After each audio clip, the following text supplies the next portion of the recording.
Hey guys, welcome to the Canada Puck Podcast, your weekly recap of what's going on in the world of sports, specifically hockey, and specifically in Canada, like the name implies. I'm your co-host, Mick. You can find me on Twitter at ProfitMick, and I'm joined every episode by the lovely and talented man that you see above me in the little box. Grant at Fourth Line Sports. I was working on my stage presence like I said I was going to. I still don't. I think it'll be easier if maybe we could do like some up-down motion where I like go reach down and give you high five, you give me up high fives. Oh, we had like work on something cool, like get a cool green ball that I passed you and then you catch it or something. You're like, how'd they do that?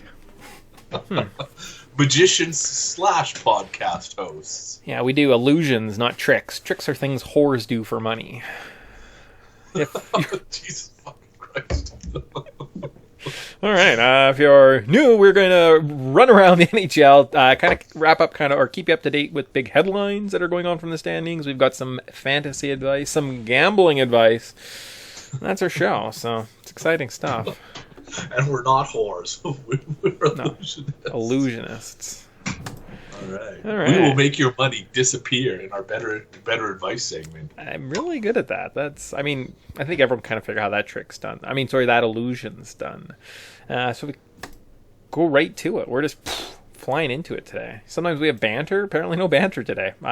Headlines. I already threw me off. I was like, I had this whole segment planned for like, it's trade deadline. What are we going to expect? And we started talking about tricks and whores and illusions, and it just threw me off for a loop. So no banter today. Banter-free Saturday. Huh. Well then. Well, no banter. No banter. Yeah, I guess we're getting right to it. We'll have some stuff to talk about on the back end. Well, I'm sure there'll be like bantering later. It's fine. We'll just dive into headlines. What's going on in the Honda West? That seems like a great place to start. Yeah. I think that basically sums it up. I did see a stat earlier. I don't know. It was something like the Sharks have got something. Points in their last 10 games are 8. Actually, does it show here? Each 1-1 in their last 10 affairs. It says like 7-3 here, which is great because I'm pretty sure I have their over points at like 56 is kind of what's on the tip of my mind. So they're getting close. Already at 40. Only need 8 more wins, guys. 9 more, actually, would get you over the total. So let's keep up that little hot streak at the end there and win me some money from the start of the season. That's curious. So San Jose is now 1 game above 500. They're 3 points out of the last playoff spot with 2 games in hand. And I'm pretty sure not only do you... So 56 would imply... 56 and a half would imply that they have to get to 500. I think it was a 56 games schedule. So they have to get to 500 for you to have a chance, which means they could just all they have to do is play 500 hockey from here on out.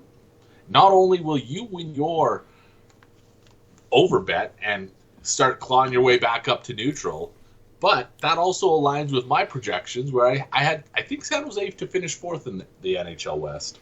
That sounds about right. Yeah, I think so, because we were kind of, I think, set with our St. Louis, Vegas, Colorado top 3, and then we both kind of, I think I had Anaheim not doing so well, and you had San Jose, so not bad, guys. Are we San Jose Sharks fans now? Is that what we have to root for the rest of the season? I do think it's somewhere, if I look around, I have like a little tiny San Jose Shark pencil case from like when I was like in grade 1. So, yeah, sure. All right. We gotta come up with a witty Sharks fan's name. Bites, teeth. There's lots to go on there. Fin. Fantastic. Hopefully they finish-tastic. You're wittier than me, so if you can't get it, there's not a chance in hell I have a chance to keep up. We'll come back next week. I'm confident we can come up with something good, though. Maybe let some liquor do some thinking over the weekend. You could be like Great White, like that's your first name Great, last name White. That actually is pretty close to your name, Grant White, Great White. There's something there, I think. So, all right, we'll roll with that. The Grant White Shark, like Grant White Shark, that might be the best we can do short term. Well, maybe we don't have to throw in the towel just yet. Okay, 30 seconds is a good effort, but all right, I'm just gonna scroll down, see what happens. Discover Central. What's going on in the Discover Central this week? Anything exciting? there was a trade. The Chicago Blackhawks and Florida Panthers engaged in a trade. But if you would have just heard the names, I guarantee you, like, 90% of people wouldn't have been able to guess which teams were involved. Brett Connolly, I was like, is he still at Tampa Bay Lightning? Has he ever been in, like, I'm pretty sure he was Tampa Bay Lightning at a certain point. Yeah, that was kind of not a needle mover in my mind. And yeah, Brent Connolly, I feel like he is one of those guys that's been around for a while. He had those like flashes, that little tiny flash of like maybe this guy will be a second liner, top six forward, more than likely a bottom six forward. I don't. Great, good job. Yeah, so he's 6 years removed from being a Tampa Bay Lightning. He went from Tampa Bay, Boston, Washington, and now Florida. Sorry, and now Chicago. Well, who would have thought that the Florida Panthers would randomly, when they're looking like they're a hot team, just start selling pieces off because their owners are cheap? Didn't see that coming. Yeah, it's not like we had any forewarning from last year when they did the exact same thing. Let's trade away our good players because Stupid. I don't want to pay them anymore. Stupid. This week, Nashville, they won me some money this week. Was it Tuesday, Wednesday? If you look back and you see the Florida or the Nashville-Detroit game, at one point there was about 6 minutes left. Nashville was down 1 goal, and on the live line, they were plus 650 to come back and win the game. And I'm like, against Detroit? I'm like, it's just 1 goal. Like 1 goal, you're in overtime, and then it's anyone's game. And I was like, click. Sure enough, soon enough, they got a power play. They scored. They went to overtime. They won in the shootout. So live hockey lines are very interesting. There was a Tampa Bay Carolina game earlier this week. I think Carolina was down 2 goals or Florida was down 2 goals. They were plus 950 at that point. And I was like, I feel like a 2-goal lead in hockey is nothing to like definitively call the game at that point, right? Like there's lots of swings, and that was at like midway through the second. So if you have an online gambling account, and if you don't, like, watching live lines are interesting because they like the swings that they can have are kind of interesting. I was thinking the same thing, and as soon as you start talking about live lines, it brought up this memory from, I think it was actually 2 weeks ago now, but it was like a 2-goal game with the team, I think it was Boston. Boston was down like 2 goals. I can't remember the team. I'm just going to say it's Boston. But they were like plus 1150 with like 9 minutes to go against an inferior team. I was like, well, like, why wouldn't I roll the dice with this? Yeah, no, it's bizarre. So thank you, Nashville, for helping me. I started to go on the slide a little bit. I was down. I kind of was trying to hedge my bets. I had a pool with Butler in it, and I was trying to kind of hedge into Gonzaga. It didn't work out. So thank you, Nashville. I got back to even on that one. So I'm going to keep scrolling down the screen. And nothing else to talk about past Scotia North because they screwed up the ordering. Thanks a lot, NHL.com. A bunch of jerks. Speaking of them. We were usurped on the depth chart. So someone else is doing a podcast out there, and those NHL nerds. Yeah, I don't know how we have to regain their favor, but we got to try something. I enjoyed when we started with the Mass Mutual East, not made it third on the docket. What's going on in the Mass Mutual East? Anything? The Kyle Palmieri, Travis Zajac trade. Jersey selling off pieces. Maybe it's the first of multiple moves. What did they get? 2 firsts for it? Then, PK Subban's the name you kind of hear being tossed around. I would love to see PK Subban get traded to a good team where he actually gets some recognition. Not even just recognition, but spotlight. The guy's entertaining. I just like hearing like PK Subban shenanigans. I need more of that in my life. We don't get it in Jersey. I think my favorite quote from that trade was the Devils GM afterwards said, "I really hope that the first round pick we get is 31st overall because I really want to see Zajac and Palmieri win the Stanley Cup." Really? The 32nd overall pick? So you want the pick you got to be essentially maybe like 4 picks better than your second round pick that you currentently have because you're such a terrible franchise. I wonder why you're such a terrible franchise. Like, I understand saying like, I hope the best for my guys, like I don't want to send them into purgatory kind of thing, but you should hope for a little bit better than like the worst first round pick. I like your soliloquies. You go off on who is it? Is it Rutherford? Is Rutherford the Devils GM now? Sure. Suck it, Jim. Go off, son. Pop off, my liege, I think was what all the cool kids are saying these days. Yeah. So maybe it was out of context or somebody just grabbed that quote, but I was like, it doesn't look good. So Penguins are playing some good hockey. If you kind of look, they're third in the standings. They're only a point behind the two Washington and the Islanders for top spots. So keep your eyes open. You know, like you got that Tristan Jarry's in the world. He's gonna take the world by storm. I'm excited for the playoffs in the East. I think all two matchups, all four teams are almost on an even playing field, and they're just going to be 7-game slugfests. Yeah, it should be fun. Tuukka Rask, is he still with Boston? Because I was going to say, other than that, could you name the starting goaltender for the Mass Mutual East division? Might be tough. Tuukka Rask, Tristan Jarry. Is Carter Hart still the starter in Philadelphia? He shouldn't be, but I think he's still being deployed as the primary goaltender. Brian Elliott's kind of starting to step up his role. The Islanders, they kind of have a tandem, right? Is Thomas Greiss? No. Varlamov, maybe? Definitely Varlamov. Varlamov's the primary in with the Islanders for sure. It's like some very Russian man plays in Washington. So was it Samsonov? Yeah, Samsonov. Ilya Samsonov, is that right? Sounds Russision to me. I mean, you got the other Russian guy in New York. Shesterkin? Yeah, Jari. Okay, well, we're doing pretty good. The Devils is like Buffalo? I don't think Buffalo actually has a starting goalie, so that's a trick question. So there's only 7.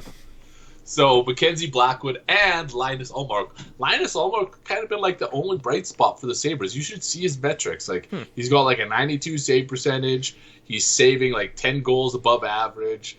Every metric that you look at for Linus Ullmark kind of goes to show he's the only reason they have wins. And the most telling stat with Ullmark is he went down when they had lost 2 games. He was gone for 14 games. They lost every one of them. He came back, and I think he lost 1 or 2 games before they got back in the win column.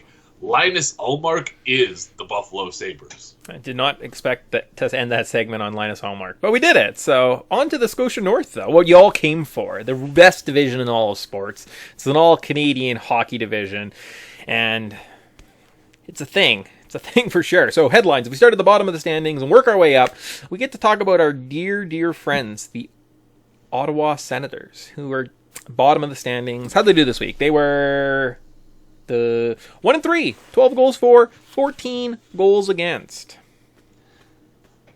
That's a cool stat. I was going to get to this in our banter, but still thrown off a little bit by that. Still cycling through all the cool stuff that my whole upstairs is working through. But anyways, I was going to suggest, seeing that the NHL trade deadline is this week, why don't we discuss players that would be a good fit or to either join or depart the teams that we're talking about in the NHL North Division. Cool, man. So I have on the screen right now the trade bait list updated yesterday. So I don't know if things changed. Do we have any Ottawa Senators kicking around? Oh, look, we got Mike Riley at 24th and Ryan Dzingel at 26th, respectively. It's a left-handed defenseman or a left-shot defenseman and a left winger. So that's pretty exciting. I feel like those are these much ado about nothing with those two guys. Mm-hmm. We always kind of make this pageantry of the NHL trade deadline, and we are even guilty of this right now. But what is the value added for each one of those guys? Are they going to push a team into the contenders category? Yeah, no, well, depending this week, or this is kind of goofy too, right? Because you have a 2-week quarantine. There's a month left in the regular season, so you're trading for a guy essentially for 2 weeks at this point. I don't know. I feel like if Ottawa was smart, they'd probably look at some of these teams that are up against the cap that are trying to make the moves and potentially bring on some free picks. Maybe take a bad contract, grab a free pick, grab a free prospect, see what you can do, and end up kind of sitting on a bad contract for the year. So I'm guessing that's kind of what I would think my expectations are for Ottawa, right? So I don't know if you're moving these guys and bringing in pieces or using your kind of your salary space for your advantage. So they're sitting at, just to wrap up this sentence so we can move on to bigger and better things, they're sitting at 30 points, 41 games played. I have them over 45 and a half I took them on our opening podcast. It seems like an insurmountable climb. They've got 15 games to get 16 points, which means they have to play above 500. Do you think Ottawa salvages the season and makes me money? I don't know what their remaining schedule looks like, but unless they have a bunch of like Vancouver Canucks games coming up, I think you might be out of luck. So, although that might be kind of scrappy, I wouldn't be surprised if they maybe got like random wins tonight, even something to keep your eye open. Listen to this 6-game stretch: Calgary, Vancouver, Vancouver. Yeah, they might go like 5-1 in those ones. So, Boy. You're telling me there's a chance? I'm telling you there's a chance. I actually had something to talk about with this segment. I wasn't just making fun of the Senators for once. I've watched 2 Senators games this week. There was nothing else on hockey. Yeah, thank you. It was between Montreal and Ottawa last Saturday night, kind of in between that UCLA Gonzaga game, and then I watched the Edmonton Ottawa game, both in Ottawa. I kind of like the sounds that we're playing. The song selection piqued my interest enough that I'm going to. So we had a little bit of a tilly between Brady Kachuk. There we go, got it. Brady Kachuk and Shea Weber. Afterwards, they played Stone Cold Steve Austin's theme after the fight, as they were going to the penalty box, and I was like, this is the best thing I ever heard. They were really on key. The DJ, whoever's doing the musical cues for the Senators, above average. It's not just the most generic things. There's a little bit of personality. There's a little bit of a talent there. Kudos to the guy in the sound booth in the Canada Tire Arena. Good job. I got to tell you this story from when I was just a little guy. Do you remember the NHL player Louis DeBrusk? Yeah. So he played with the Oilers. I was watching this game, probably, I want to say like 93, maybe 94. He got in a tilly, and mid-fight, they started playing Louie Louie. You know, like, Louie Louie. I just, like, I didn't get it at first. My dad just started howling. I was like, what's so funny? He's like, listen to the song. And from that moment on, I have appreciated a good song when it comes to a tilly. And it happens every once in a while. There are good musician people or DJs out there. I'm glad you shared that story. It just brought back all these fun memories of cool songs after guys fight or mid-fights. Great. I mean, I should just know, too. I mean, like, if everyone's like, oh, he's becoming a Senator's... No one's thinking my story, I was like, they played cool songs. They had a couple good, like, Queen songs thrown in there. Nice. But we move up the standings. We can stop talking about the Senators. That was the longest Senator segment ever. We get to the Calgary Flames, who are playing very uninspired hockey. They're 0-2 this week. They got 5 goals for, 9 goals against. I think they got beat up twice by the Toronto Maple Leafs. And Milan Lucic played a lot of crunch time minutes. I don't know why he's out there. He's been out there for a couple months. I'm not a coach. I will never be a coach. I do not claim to be a coach. I would not play Milan Lucic in a crunch time. But good job, Sutter. Sutter's the best. I did a deep dive on the Flames this morning, and so we've chatted a little bit about how coaching changes cause us boost in metrics. The Flames had that for, I think it was 4 games after Sutter was head coach. Guess how much they are producing since over the last 12 games? 12.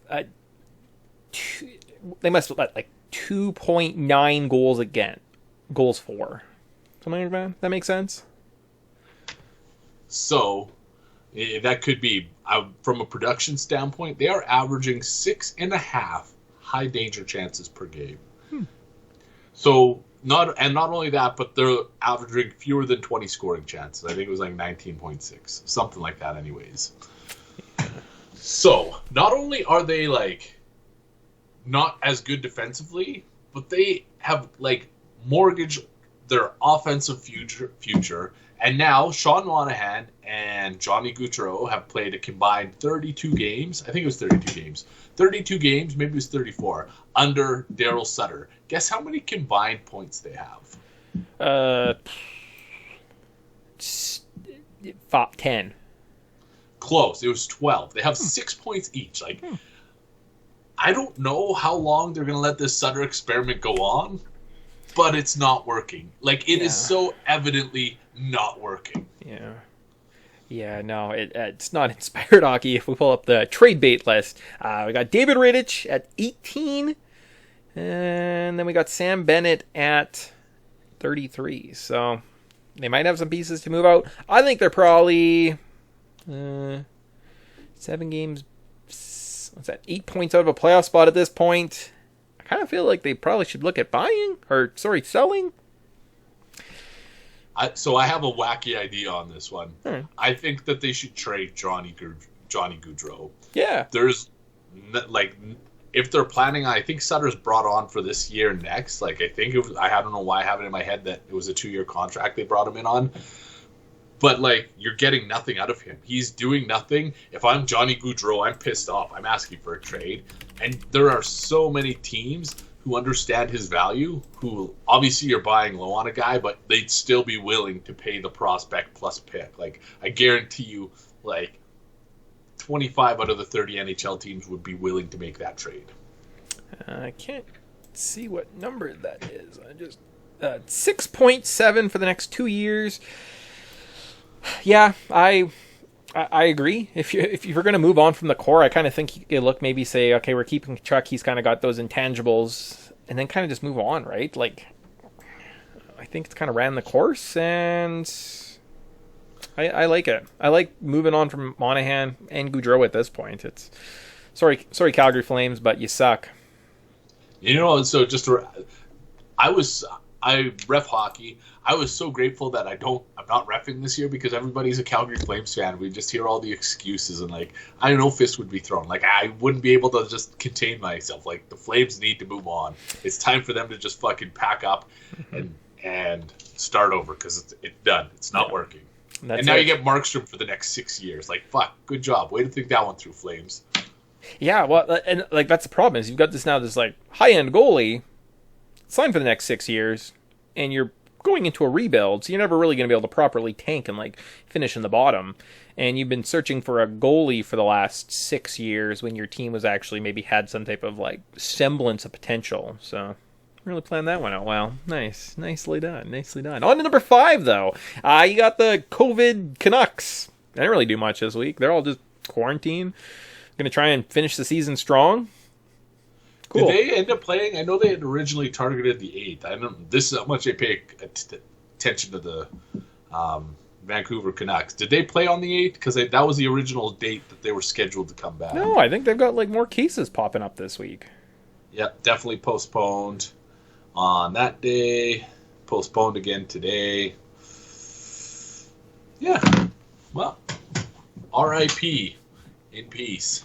Vancouver Canucks. Like, yeah, I think they're getting to the point where there's 20 games they still have to play. Like, luckily they were so far ahead, so, like, teams are slowly, like, they're not playing and they're, like, getting caught up to. They still have 20 games to go. Is there 20 days left in the season? Not much. Like, we're down to, like, 29 days or something like that. So, it's a lot of hockey. We're basically, exactly a month away, because I think it was originally supposed to end on the 10th, but they added a game to the 11th. I think it was a Montreal Canadiens Edmonton Oilers game. Maybe there's 2 games added that day. So, like, we are now talking about, like, 2 games in 3 nights for the Vancouver Canucks. Hang on, let me double check my math here. 20 games, 30 nights. Yeah, basically 2 games every 3 nights to the end of the season. And that's if they started today, which obviously isn't happening. So I've just randomly switched from divisions to overall. This is something I noted earlier this week. Right now, the bottom 1, 2, 3, 4, 5, 6, 7 teams. 3 Canadian teams. You've got the Canucks at 25, the Flames at 26, and they have to drop all the way down to 30 to get to the Ottawa Senators. Scotia North maybe just not as good a division as we originally were talking about. But also, 6 of you teams that are worse than the Canucks who haven't played in the last 10 days. Like, give your head a shake, guys. Come on. Pathetic. If Mick's calling you pathetic, like you've taken a terrible misstep in your life, guys. Yeah, I don't want to talk about these sad teams anymore. Let's talk about playoff teams. So we can start with number 4, Montreal Canadiens. This week went 1-3. Not a great showing, guys. Maybe a little setting of the COVID. Remember Mick telling you about that? 10 goals for, 15 goals against. Gary Price, I think, is hurt. Luckily, no one's chasing you, Montreal. Yeah, if it wasn't for the 3 teams that had thrown in the towel beneath them, there might be cause for concern. The Carey Price injury, like, it's something worth monitoring. And not only are they down a primary goalie, they have Jake Allen, that's great, but they do not trust their goalies beyond that. I think it's Charlie Lindgren, Caden Primo are the other goalies on the roster. Jake Allen started both nights of a back-to-back against the Maple Leafs and Jets earlier this week. So you can tell the Habs really have no interest in playing this any other way than Jake Allen is getting the starts until Carey Price is back. But like, let's play the assassin game. Like, what if there's an assassin in the arena, and all of a sudden Jake Allen goes down, and next thing you know, Caden Primo has to do the heavy lifting? Are we now conceivably talking about the Vancouver Canucks potentially catching them if both Allen and Price are out for an extended period of time? I think the Canucks are probably done. Like, what do the Canucks have on the season? How many points? 35? They might be hard pressed to get to like 45 at this point. So I think Montreal literally might be clear at this point, assuming they can kind of just stay ahead. And defensively, I would think that they would hold up regardless of kind of who's in net. They should be able to kind of stay afloat. I think they're just having... again, like I said last week, I was kind of cautioning everyone, Montreal's going to look bad the next little while. It's not like a super warning sign the season's over. I think it's just like the ill effects of having those days off and then having some guys in the locker room with the COVID, right? Maybe it just kind of slows everyone down, right? So I think they'll be all right, but I don't know. They could probably use some reinforcements. Is this the season to mortgage things to go after the big fish? I don't think so. But I've heard some interesting names thrown around. Like I heard somebody throwing around bringing in like a Ryan Getzlaf, the veteran presence, bring him back in with Corey Perry. Guy doesn't cost a heck of a lot right now. So doing something like that, I mean, that's kind of cute. You could have a Eric Stahl and a Getzlaf and a Corey Perry line. Like, wasn't that an actual thing at the 2010 Olympics? Might have been. Yeah, so, I mean, like, there you go. I mean, you're 10 years too late. All right, and they're looking across the what's it called, the St. Lawrence Canal, and they're like, oh, look at Toronto's got that with the Spezza and the Thornton and the Simmons. Oh, we'll do a better old person line. Ha ha. I don't know what the value added with when it comes to the Montreal Canadiens. I was actually thinking, like, really, if we're thinking long term, and by that I mean long term through the rest of the season, you're going into the playoffs. You're going to probably, in all likelihood, get Toronto in the first round. So now you have to get past Toronto. Then you're going to wait for Edmonton or Winnipeg, either one of which probably has a leg up on them, especially from an offensive perspective. And then you got to get past the final 4 teams. Like, is this a realistic time for the Montreal Canadiens to take a shot? Or is this a scenario where, you know, maybe a guy like Jake Allen is expendable? I know the Oilers kind of need a goalie. There's no quarantine. Why not trade Jake Allen for like a quality prospect, probably a pick involved, and plan for, you know, growth this year and compete next year, like get that playoff experience and try and go all in next year, which is probably like you're running out of Carey Price years. Same with Shea Weber, but like, if this isn't going to be the year, like if you're not convinced, like trade away Jake Allen, get something in return, and build for next year. Like make 2022 the year that you take a sincere run at things. Yeah, I don't hate that. I like to kind of make the playoffs, but you've also kind of reloaded for the future. I think that's probably a good play. Could not agree more. Moving up to number 3, we get to Winnipeg, who was 2-0. They got 8 goals for, 5 goals against this week. Kind of just standard issue, I guess, at this point, right? They're kind of... they are who we thought they were, right? They're kind of tied with Edmonton, right, for that second, third spot. That's probably going to be our first round matchup as things currently stand. Good old Winnipeg. Yeah, I think, maybe they are who we thought they are is the best way to describe it. Again, I don't think that they're playing a sustainable brand of hockey, but they're playing exactly the brand that we've come to expect from them. I was looking at the schedule, and I think they wrap up against... I had originally, when I looked at this part of their schedule, thought it was going to be a little tricky to navigate because they had 2 games against the Habs and then a few against the Leafs with a game against Ottawa, maybe 2 games against Ottawa sprinkled through there. I thought this was going to be a hard part of their schedule. The Carey Price injury kind of impacted, the first couple games. Then you get that breather against Ottawa. Can you steal 2 or 3 against? Was it 2 or 3? Sorry, 4. So they have 4 of their next. So let's see here. Yeah, 4 of their next 7 games are against the Leafs. So and 3 of those are at home even. So maybe this is this a time when the Winnipeg Jets get home ice advantage? Could they get past Edmonton? They have games in hand. They're only 1 point back. Are we now talking about Winnipeg Jets home ice advantage in the playoffs? Is that a needle pusher at this point? Yeah, I don't know. I guess it doesn't hurt, and traditionally that usually favors the guys on the home ice, right? Maybe? I don't know. I feel like Edmonton is kind of the same thing where they kind of have hot and cold streaks. So we'll kind of see. It really does. I thought there was something. What's it called? Tankathon? I'm doing a lot of scrolling through the video today, so you get to see all my cool search history. Tankathon, NHL, and it kind of shows the strength of schedules. I thought that was a thing. Strength of schedules. I think it's going to come kind of down to the wire. Here we go. Remaining schedules.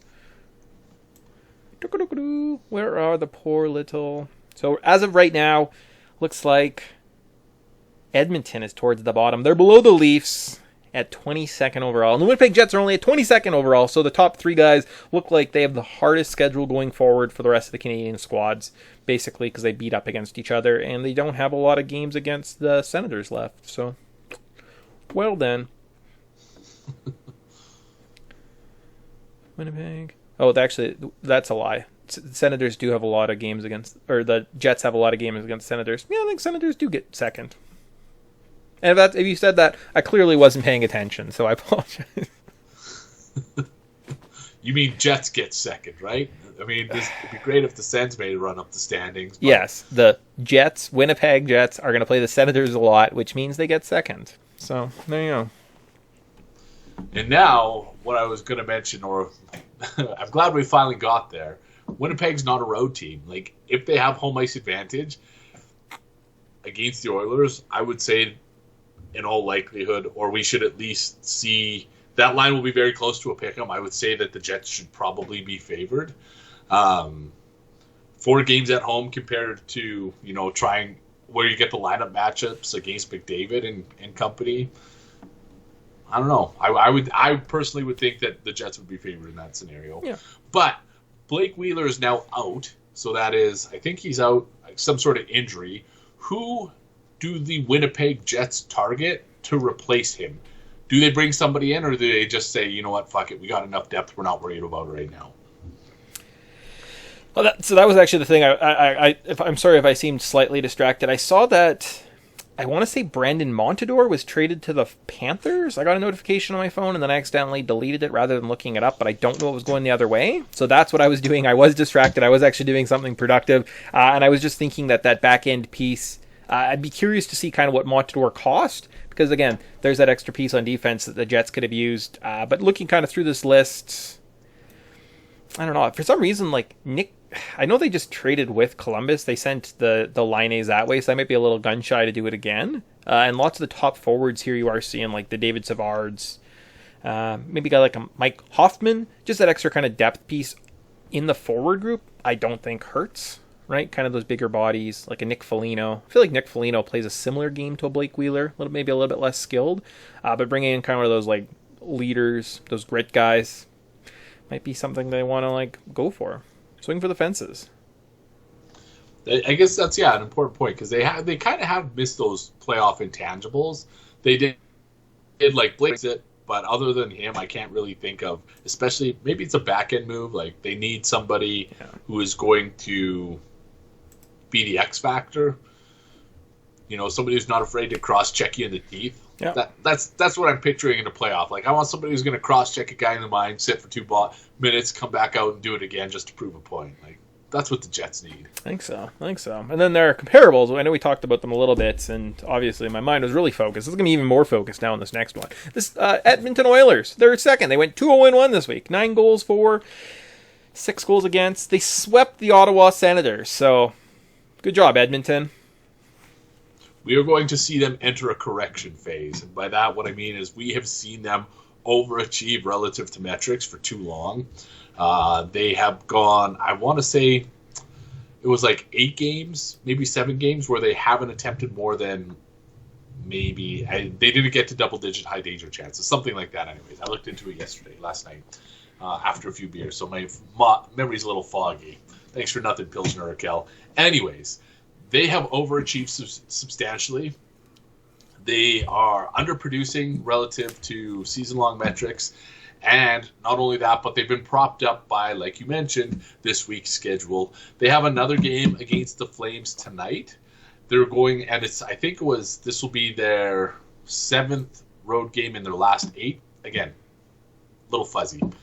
We should see when they get, what I'm anticipating to see is they get back home, they get into their comfort zone, they kind of enter this lull, and I hope that this happens before the playoffs and they can find their way to pick themselves back out of it. But they're going to start losing games, and it's going to be a prolonged stretch while they kind of figure out how to get back to what they were doing. Yeah, no, that's fair. And I know we're talking about trade deadline predictions. They were a little bit risky last year, right? Like they brought in the Antantaseos and the Mike Greens. And then the season kind of got cut short, and they obviously didn't really pay off very well because they got beat up by the Blackhawks. So I do wonder if that management team's a little gun-shy with moving out pieces this year, thinking that they're probably the second.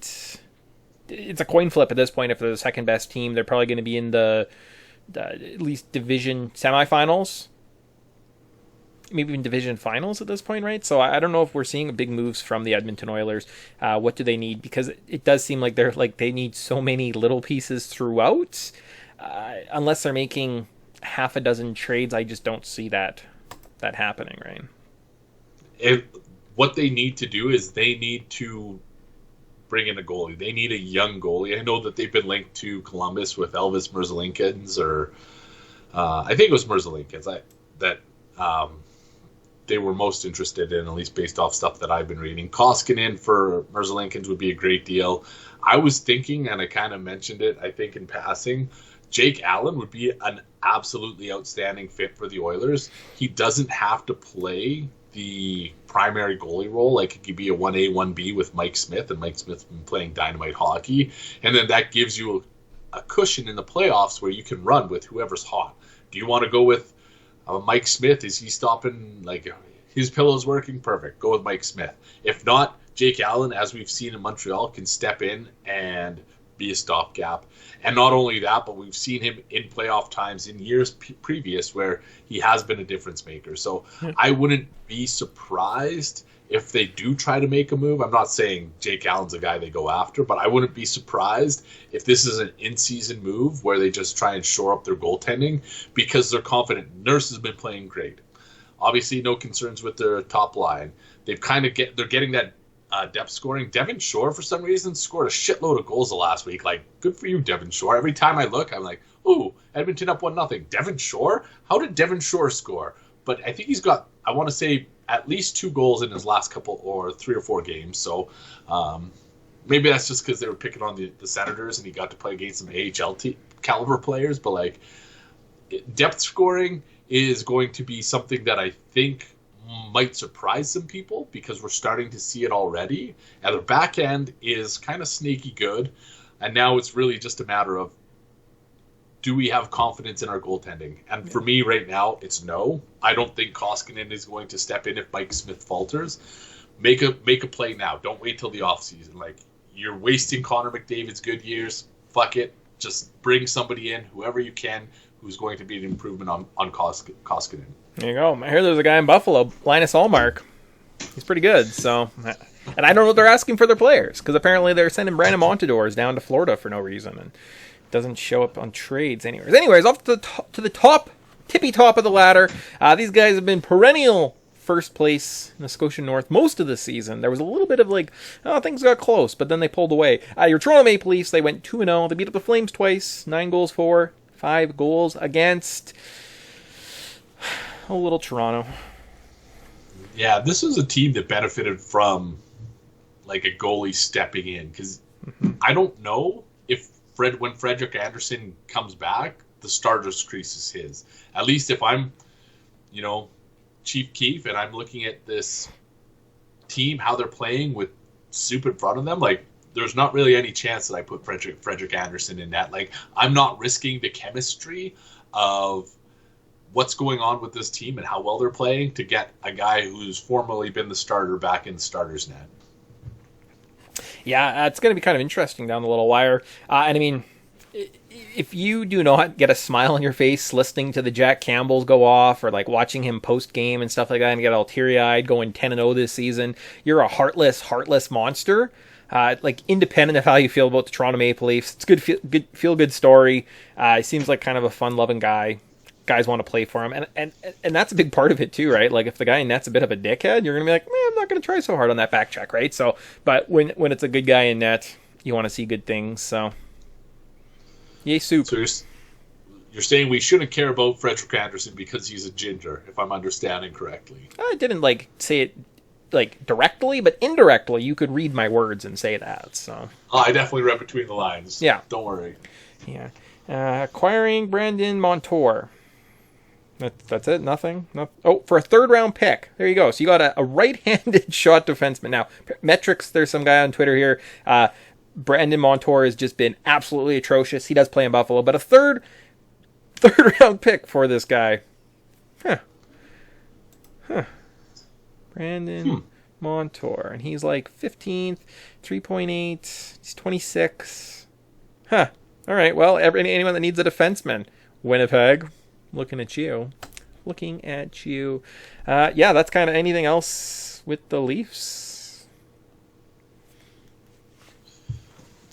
Yeah, I don't have anything else to add. I think, like, the top line is what scares me. And if I'm any of the teams in the North Division and even teams beyond that, I don't know how you're going to neutralize Austin Matthews, Mitch Marner, and Joe Thornton, or whoever it is that plays with them, because they're just so good, and they just have this like insane chemistry that, like, it's definitely on. Like, I would equate it to like Draisaitl, McDavid is equivalent to Marner, and Matthews, and I just don't know how teams are gonna like neutralize that in the playoffs, and that's kind of what, like, if you have to think about, if we're thinking about conference finals.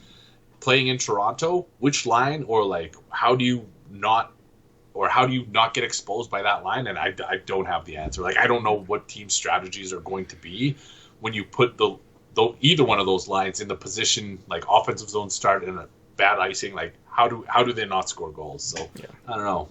Yeah, and they're sneaky, like that Kyle Dubas trades for a Riley Nash and somehow gets cap space, and he understands this, like, I think he just makes up his own rules, and people are just like, whatever, who cares? He kind of got glasses on, he looks like a dweeb, so we'll let him do it, and it's paying off. So, yeah, be interesting to see. Postseason-wise, these guys do kind of crackle under pressure. They've shown that they're pretty good in the regular season, and then they do kind of have, they get a little bit shaky, so that might be kind of the Achilles heel. See if they can kick that, and on that's it. So, cool. So that runs through headlines for the week. You're all caught up. You know what's going on. I guess we could do a cool, like, recap show of the trade deadline next week. Pretty exciting. We'll have some fun stuff. I don't think, and I guess just wrap. Yeah, I don't think the Leafs need to add anything. They've got everything they need. No. Let's just see how it goes. What game was that? Was that the Montreal game? They were kind of going through Willie Nylander. He was a close contact to someone so he's in the COVID protocols right now. He's not allowed to play. and they were kind of showing their forward group without him in it. And Friedman sitting on national television, and he's like, do you feel comfortable in the postseason if Nylander went down rolling with this? And they still have 11 very quality forwards. And I was like, no, who else has that? Like, who else has that many good forwards that are like at least quality players at some point? And I was like, I think you're just being greedy, Elliot. You just want stuff to happen so you have a freaking job. Definitely, yeah. Definitely throwing coals on a smoldering fire there. I don't know what the end game is. I think Galchenyuk, who they picked off waivers for nothing, is been promoted now maybe it was a trade. Anyways, he's been promoted to the top line minutes because he's working so hard and everyone wants to get behind the guy. And I'm like, what a great positive experience you've done. And I'm like, whatever. I might have read this like strength of schedule wrong too, by the way. I kind of feel like the ones at the top have the toughest and the ones at the bottom. So the Edmonton, Torontos, and Winnipegs are actually bottom half for toughest schedule. So, well then. Take that, YouTube comment section. We don't need that. FanDuel. Cool. What's going on in FanDuel? Oh, well, it was another... So last week, I preached the importance of Artemi Panarin. And boy, was I right. Just on him, though. The rest of my roster was shit. He got 32.5 points of like 80 points for me, so it's been a struggle. I'm not going to lie to you. Who let me down the most? Thomas Hertel wasn't a good ad. Shane Gostisbehere wasn't a good ad. Suter was okay. He 11.2 points. Carey Price, 5 goals against on 26 shots. And I think they lost 6-3 to Ottawa. 0.8 Carey Price points, so... I'm like, every time I enter something, I'm like, and again, today, I have that same feeling. I'm like, all right, thought about things. I like what my team is bringing. Maybe I'm going to be, I'm certainly going to be disappointed. But before we get there, how did you do last week? I was in the money. I got top 3 in the my little division, or the little thing, contest. That's what it's called, that I was in. And considering I had Shesterkin, who lost in a shootout to the Buffalo Sabres, did all right. Yanni Gourde let me down. Ryan Pulik did not look great. Same with Tyler Johnson. Everyone else, though, did all right. Mikko Rantanen, 9.6 points. Shea Weber got 24.5 points. Drake Batherson was 23.7 points. And I think he was like a $3,000 player. So good job me listening to that name one time. And then McKinnon and Kopitar, 20 and 14.4 points respectively. So I think I did all right. And I got a good feeling about today's game too. So... All right. So now that you're done humble bragging over there, who is on Mick's roster on Saturday night? Upcoming. I have no upcoming entries. But what about the one I made earlier? Stupid. Did I not save it?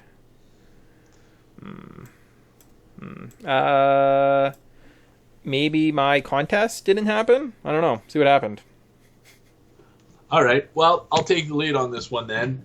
I have obviously just finished saying that the Oilers are due for correction. I don't think that it happens tonight, not against the Calgary Flames. Connor McDavid's kind of been quiet. I mean, 6 points in 5 games. He's been held off the score sheet in the last 2. Is quiet by McDavid standards. Sorry, he's been held scoreless or off the score sheet in 2 of the last 5. I don't know. I have a feeling that tonight against the Flames in primetime, we've seen the damage they can do. Maybe this is the night they throw it all in the Flames' faces. So I went with Connor McDavid and Leon Draisaitl. I paired them with another high option, or high salary option, in Austin Matthews. Toronto at home against Ottawa Saturday night. How does Matthews not go off for 12 points? Joining Draisaitl on the wing is Alex Iafallo. So obviously... kind of blew my load on the first 3. Kind of got to go bargain hunting. Alex Iafallo, second night of a back-to-back in San Jose. San Jose is playing good hockey, but they have these sloppier metrics on the second night of a back-to-back. So I'm expecting Iafallo to get some power play time and goals. Defensively, Philip Hronek is on the Detroit Red Wings, and he sometimes just goes off. Like, he has these outbursts.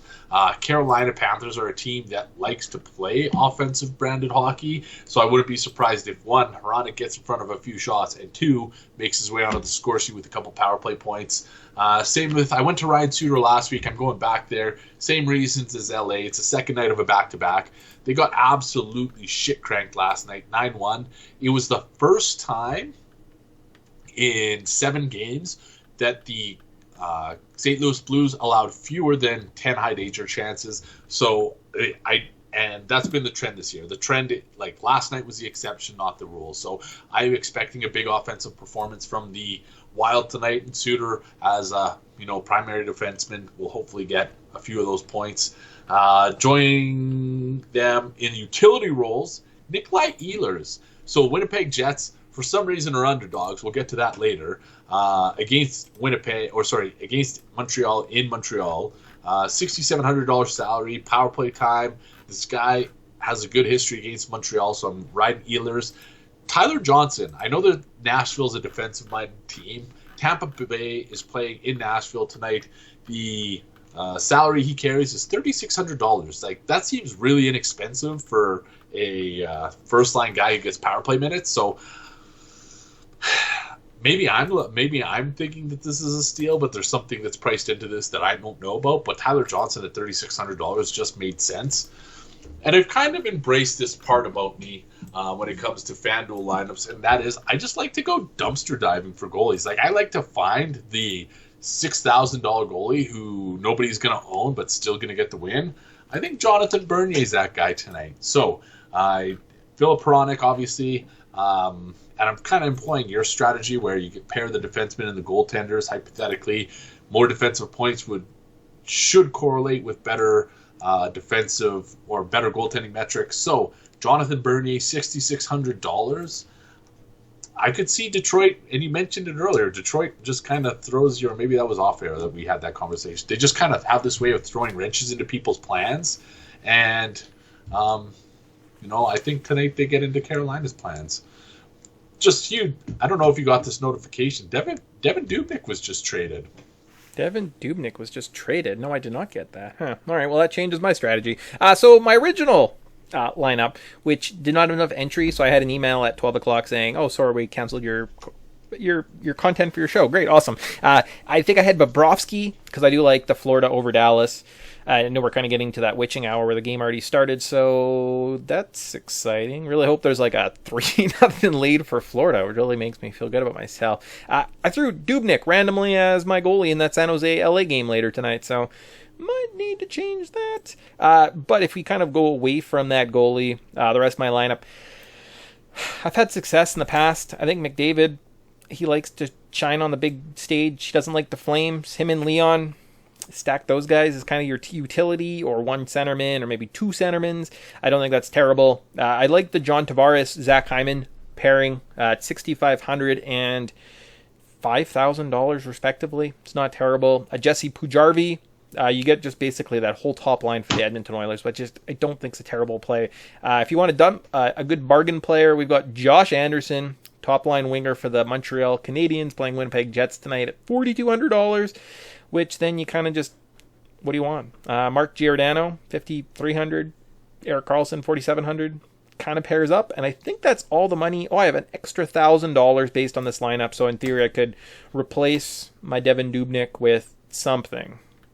Because apparently Devin Dubnyk doesn't play there anymore, so I'll go like, really Jonathan Quick? That's unfortunate. Who's the next Sharks goalie?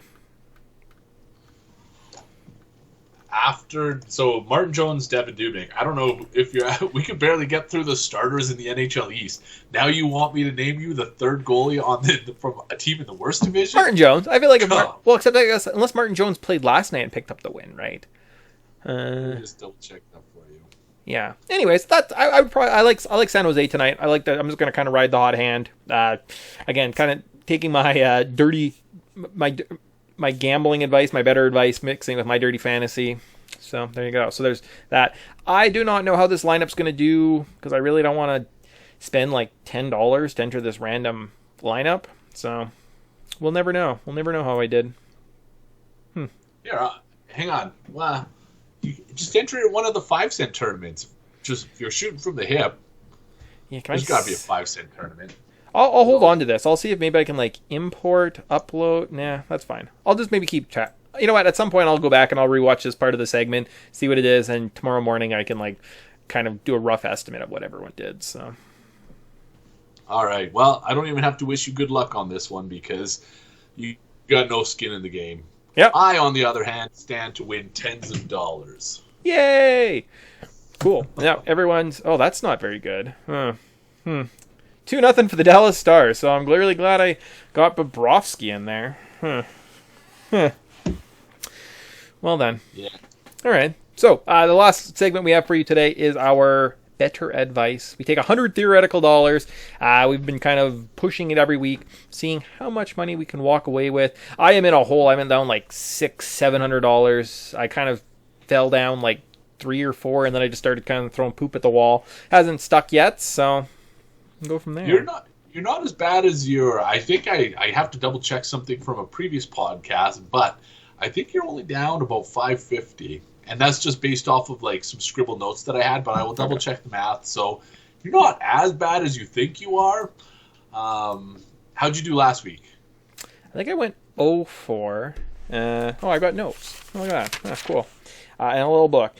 Sens plus 1.5. Florida minus 1.5. Tampa Bay minus 1.5. I feel like Tampa Bay only won by like a goal against Detroit. They won like, it was like 2-1 or something. That screwed up that one. And then my New York special both went to a shootout. So my minus 1.5 there did not get me anywhere. Yeah, that one stung me too. I think I had over in that one and it went 3-2 in shootout. Can't remember my other 2 picks off the top of my head. I know the shootout game didn't go, and I know that I think the other one, was it Philly? Did I have Philly? Philly lost in a shootout to the Islanders, I think it was. So, tough beans. But it is another Saturday in the NHL, which means even more opportunities to throw even more poops at more walls. Where's your poop sling and taking you this week, Mick? Well, I really liked that the Panthers were road dogs. They were getting like at least even like plus 105, plus 110. They're now down 2 goals to nothing in the Dallas Stars game. So I kind of feel like it'd be like I missed my opportunity. I can't take them anymore. So I do need a second to rework some wagers because my like anchor essentially was crap. So because we started a little bit later, it's actually saved me. So thank you. Hungover Grant for the win. We did it. I can easily pick another team. I'll just find someone with similar odds, and I'll get back to you in uno second. All right. So I'm taking a similar approach to my strategies this year. I like the overtime game. I feel like tonight's going to be one of those nights where we get a whole bunch of overtime games. I, however, just have one play. Second night of back-to-back Minnesota Wild at St. Louis Blues. I think it's going to be a high-scoring game. Both offenses should find a rhythm. I'm going to say 5-4 in a shootout. I'm taking 60-minute tie line, plus 300 for $20. Moving up the board, Winnipeg Jets at Montreal Canadiens. Winnipeg, obviously, off that big 4-2 win the other night. Jake Allen was the goaltender of record after starting the second night of back-to-back. Now he is playing, conceivably, I don't see them starting anybody else, a third game in 4 nights. I don't see how their situation improves. Maybe it gets to overtime, but seeing what the Winnipeg Jets have done and over the recent sample, offensively, I think they're going to click. So I'm taking Winnipeg to beat the Montreal Canadiens. Plus 104, $40 to win 41.60. Don't be surprised if it needs overtime. I'm not taking the overtime bet. I'm probably going to end up regretting it, but Winnipeg Jets plus 104. Lastly, Edmonton Oilers at Calgary Flames. I harped on how bad offensively the Flames have been. I don't see how they limit the Oilers unless they're planning on winning 1-0, which seems inconceivable maybe. So Oilers short road phase minus 118 against the Flames. They've got a good track record, especially on Saturday nights against them. I'm taking Edmonton $40 to win $33.90. Those are my 3 plays. Cool. I'm going to do 2 parlays. Oh, actually, no. I'm going to do 1 parlay and an overtime. I'm going to steal from your playbook. The Toronto Maple Leafs have been playing an awful lot. Like, I almost want to put money on the Senators to win tonight because I kind of feel like it's one of those things where the Leafs are just playing, like, they're going to be laissez-faire tonight. They're looking like, look, the Sens suck. We're so great, blah, blah, blah. And they're going to get kind of shown up, and then people get to make fun of the Maple Leafs tomorrow. That seems like probably pretty logical. But I like them to go to overtime against the Sens tonight at plus 4 something. If I bet $50, I win $265 or $234. So what is that, like plus 4 something, 410 maybe, something like that. So I like that. So I like the Senators tie in Leafs game to go to overtime. I'm going to do a 3-team parlay. I'm going to take the Sharks minus 135, Tampa Bay over at plus 105. So that's 5.5 goals for the over there. And then I'm going to take Edmonton at minus 115, $50 on that bad boy, which gets me $204.51. So if I hit both of those, I in theory should be close to even. So good job, me. Ooh, yeah. The Toronto, I hit with the Toronto-Ottawa shootout bet when it was just like one of those every once in a while, not even every once in a while, but every Saturday where there's a whole bunch of shootout, there's one game you're like, how did that ever get there? Yeah. I could see that being this game tonight, so I might follow you on that one. But that is, what is that? 4 games for you, 3 games for me. Like, if we're rolling a dice, and that is a 7-sided die. Yeah, if we're rolling a 7-sided die, and we both guessed a number, then, yeah, this isn't a good analogy. What I'm saying is that hopefully one of us at least gets a right pick today, because we both went 0-4 last week. So. Yeah. Sweet, yo. Yeah, I think hit a couple of those. Get back, and even I'm within like $200. Then I kind of get back to like my strategy that was working for me at one point, and then like most things in life, I kind of do is it called the Nightingale? Have you ever heard that one? Like the Nightingale strategy and like blackjack. Like once you lose, you just basically double up because like what are the odds of you losing 8 hands in a row? Which happens actually quite frequently. So it's actually a terrible, terrible strategy. And when you're betting like $526 to win $1, it doesn't really get you anywhere in life, right? So, come on, dig up, stupid, I think is the Simpsons analogy we can apply here. Yeah, that's pretty much it. So that's kind of what I got for my Bettor Advice this week. So cool, yeah. All right, if you were watching me, you could have seen me frantically cycling through my phone there for a little while. A Canada Puck podcast wouldn't be a Canada Puck podcast without our Babe of the Week. And I just had this mind blank because I found this absolutely wonderful person that I thought we had to share. And then I couldn't remember what the Instagram handle was. So I was cycling through tags, and I finally found it. Mick, are you ready for this? I think you're going to appreciate this one. Got it keyed up my phone. So, our Babe of the Week is Tiana _Polfit _Mallorca. So TIJANA _Polfit POLEFIT _Mallorca MALLORCA. You can gather from the name that she is a pole dancer. Is that proper terminology? Sure. And yeah. There's just like so much right about this. Yeah. Cool videos. These the third one gets me every time. I'm like, yeah, you know what? I don't know where Mallorca is, but I'm gonna look at a map and go there. It's not bad. Tiana. Yeah. Well, Tiana Polfit Mallorca is our Babe of the Week. Nice. Schwing. Nice. Well done. Well done.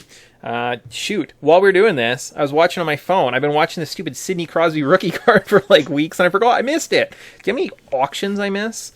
Because I just get distracted. It's really unfortunate. So. Oh, that was probably on me too. Well, and I kind of feel like that was probably around the time when like my FanDuel lineup didn't go through. So I shouldn't have spent $70 on a rookie card that's probably not worth $70. So all good. You know that old trick you tie stuff to your fingers, like you tie a I hope next time we do a podcast, you just have like a handful of string. What is this? Like, I can't remember. I was supposed to remember something. Yeah, shoot. But that's it. That's another week in the books. We'll have kind of trade deadline recap for you next week. That's kind of it. So we talk a lot. I feel like back in the day we played more games and we never ever really got over an hour. So good job, us. Now we actually have thoughts, like real thoughts about things. Like we both actually had something to say about the Senators today. Yeah, I mean, I promise there might have been one or two. I think that's what, our 5th season? There might have been one season. I think I watched one hockey game all year. So lots of stuff I just made up at that point. So, and that was probably the year I won the gambling contest too. So let's not get started on that. Start shoving crayons up your nose. Dumb it up a little bit here, Mick. Yeah, that's what I got to do. Anyways, so till next week, party on, Grant. Party on, Mick. We will see everybody next week. Bye.